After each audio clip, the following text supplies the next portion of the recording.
Јавното обвинителство ги чешла документите доставени од веќе разрешениот економски директор на гинеколошката клиника Валјон Белја за според него криминалното раководење со болницата од страна на Виолета Јовановска. Од обвинителство за Алфа велат дека пријавата веќе е распределена и по истата веќе се постапува.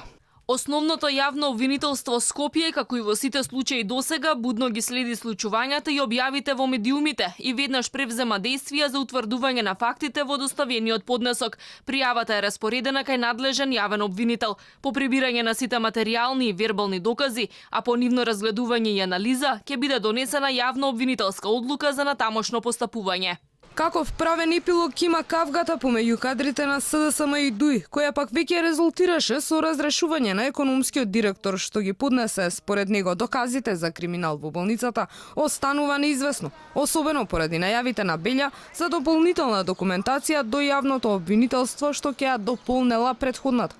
Во меѓувреме, ГАК останува без економски директор. На правните барања, пријави и најави за тужби им претходеа меѓусебни обвинувања од страна на двајцата директори на гинекологија. Белја обвини за наводен криминал и фаворизирање на фирма од страна на Јовановска, а таа возврати оти причината за постапките на економскиот директор лежат во нејзината одлучност да не попушти под притисокот да се вработат кадри по негова желба. Белја се налутил откако таа не дала амин за двајца советници од општина Чаир кои ќе работеле во неговиот кабинет.